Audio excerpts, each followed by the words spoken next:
Years ago, I had a friend ask me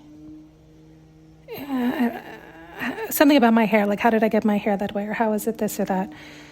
And I remember telling her, and her being shocked, like, oh, I do just the opposite. Because we were talking about at one point when I was telling her about how I condition it and how I leave it on longer. And she was like, oh my God.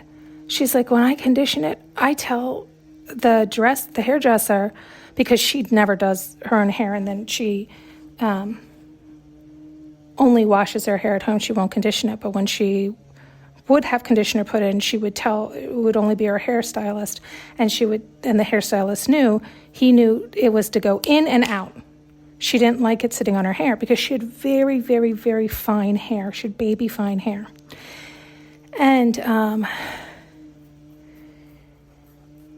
And so I thought they were reminding me of this conversation this morning, and I thought it's just so interesting how there's so much they were trying to jam into this example about balance and knowing oneself and intentions, where what's right for one is not right for the other, right? I have 25% Italian in me. I've always contributed, I have good skin and good hair, and I've contributed to the oils in my skin, and then I've associated that with the Italian in me. Is any of that accurate? Who knows? Who cares? The truth is, when my hair and my skin are in balance, is because I'm in balance.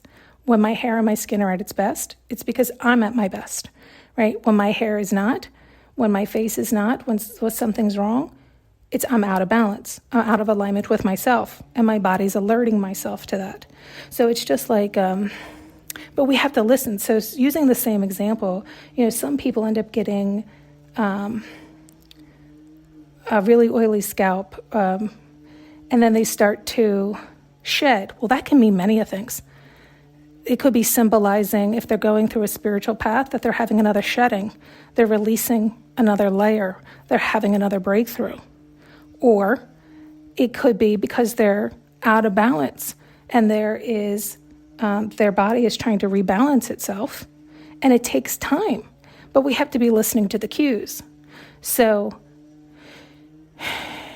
if you're like, oh my God, there's way too much oil on my scalp, and they start to strip their scalp of all of its oils all the time, and then they stop seeing the flakes and they think it's getting better, but then they're out of balance, right? Because then their hair starts to get dry and brittle and all these things. And then they go putting conditioner back on. I mean, it's like we can get topsy-turvy all the time, but are we listening to the signals? So it's like your body might be trying to rid something or balance it out for you, but you're suppressing it in or stripping it away or ignoring it or stuffing it down. We're constantly trying to, quote, fix instead of accept and allow and listen. Right? It's not just accept and allow. It's accept, allow, and listen and learn and pivot. So it's like, it can be challenging, right? Because somebody could be like, I thought I was. I started to strip it away. But was that the message, right? And it's okay. That's the point, is you might have to try a few things until you're like, oh my God, I didn't realize that's what you were telling me. It's the idea with the fever, right? Like you have a fever, your body is trying to rid itself of the cells, it says, that need to go. This needs to go. And so your body's trying to sweat it out, release it, remove it from your body, remove it from the environment. And you go taking stuff to suppress that fever in. Well, don't worry. It'll collect its strength, whatever the bad particles were, gather up and muster more strength, and try to bust through again, but with more than a fever. And then you might suppress it again, right? And so it's okay. It'll keep festering and festering until it gets uglier and uglier. And it's like, when will you listen? Nature will always win. The universe will always win. The universe loves you so much, it will not allow that to stay in your body. It will do everything it can to rid that from your body. But if you don't want to listen, it can fester all the way up into a nightmare. And that's what happens oftentimes, until it's like how did this happen? Well, about 20 years ago, you had a fever that you kept suppressing. And then remember, you pivoted and started doing this too, so that you wouldn't have to face it either. And then remember, you pivoted and did this too, so you still wouldn't have to face it. And it's like, we're just not listening and learning. We're adapting and changing. We're trying to get away from what we're being told. right? We're trying to avoid the mirror. We're trying to escape out of it. There was something else they were doing with this analogy, because we were going on and on and on and on and on and on and on. And I was like, there's no way I'm going to be able to repeat all that. I better jump on and start. And I think I got through the first, I don't know how long, but maybe 10%. I really can't remember the remainder right now.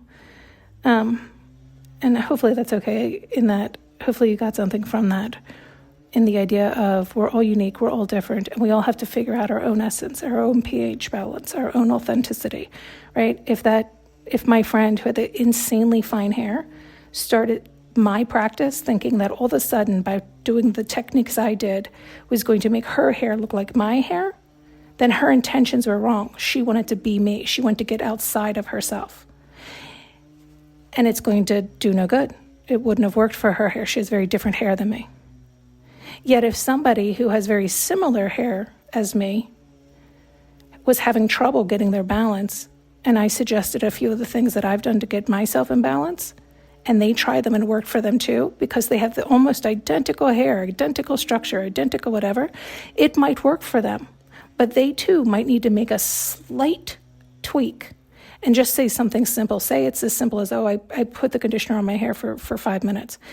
They might find that they need a full 6 minutes, or they need just 4 minutes. If they go a minute over 4, right? Like, I'm just giving a silly example just so you can hear, like, we all have our own essence. And if we're looking to honor ourselves and be our best selves, it's not that we can't use tips and tools and techniques, but we also have to learn to be our best self, to amplify our best features, what's best for us, not what's best to be like them. That's insane. But we do this constantly. So it's like it's one thing to be inspired. It's another thing to want outside. And it is very different. And people seem to get them confused. They're showing me something else, and I don't know. I see what you're showing me. I just forget what the message is to talk about it.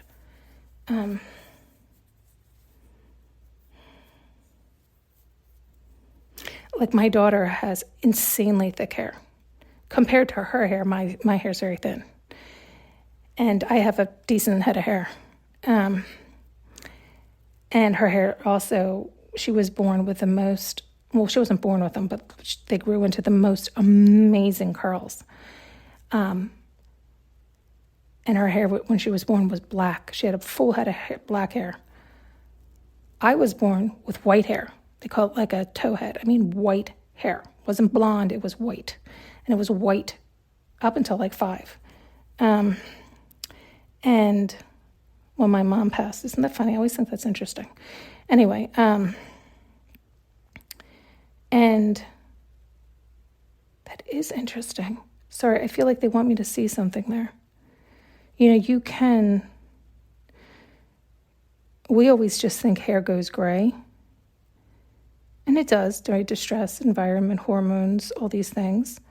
But it can also go back to its full color when you are in balance, when you are loving yourself, when you are healed and whole, when you're fully aligned. But, you know, if you're looking to get your hair back to its full color, and you'll consider getting yourself in balance to get your full head of hair back, then you're doing it for the wrong intention, so it's not likely going to work. This is why intentions matter. Intentions matter. And we have to honor each individual. That's what they were showing me with my daughter. Like, in honoring her and her hair, like, I had to learn more about curls and how to take care of them, because boy, did she have the most luscious, gorgeous set of curls, like those ringlets. And I was like, I don't know how to care for these. I actually had curly hair, but never ringlets, never like this. I mean, they're spectacular. But then her hair grew so thick and so heavy. Just the thickness and the weight of it alone, I think, makes it straight. It just weighs it down. But the point being, it's like, you can't put the same thing on everyone. We don't even want the same thing on everyone. We don't want everyone. It's like if I told you, just follow me. No, I don't want you to. I want you to be you. I want you to engage me. Like I want us to engage, right? That was the other thing. Sorry, they keep going off into these other things now. What was the other thing you were showing me about that? I was saying art first. Like art, I said, I think the title of the one was Part Aries, or Art Aries, Aries being the first, art first. It was this idea of like, when you're loving yourself, each of us is a piece of art in itself. Just you as is art. And you're so multifaceted, it's endless. And they were showing me, I think it was like with somebody or something, and I remember saying something, well, art first, meaning ourselves first, and not, again, in the selfish way, but in the most beautiful way, where it's that understanding of one another that we are here to love ourselves, honor ourselves, discover, learn, explore, have a blast. And if you have somebody else who too understands or who too has that same line of thinking or resonates with you, is on that same vibrational match, it is blissful to have that person bumping along with you to make it even more enjoyable, but also with that understanding that I guess it's kind of, they're just showing how I am, because we've talked about this many times where I like come and go because I'm so engaged with the universe, which is my art, right? So it's like that idea of, oh, I'm not putting you above the universe, above my alignment.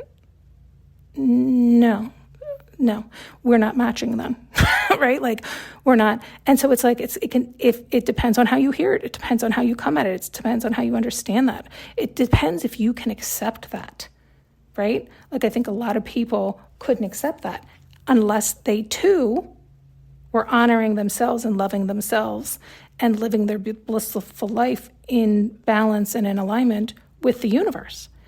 Because then they would totally get one another and allow for one another without the conditions. It's the idea of truly unconditional love, because it's also true resonating, true vibrational match. Like it's truly getting the other, resonating with the other, loving the other unconditionally as we want to be loved unconditionally. But it's also, again, from that higher frequency and that understanding, because oftentimes all this can be said and it can get flipped on its head, right? You can hear it from your north node or from your south node. And let me tell you, they're two vastly different universes. Yeah. Okay. That's enough. Thanks so much for tuning in and listening. You can now purchase an audio journey with me using the link below.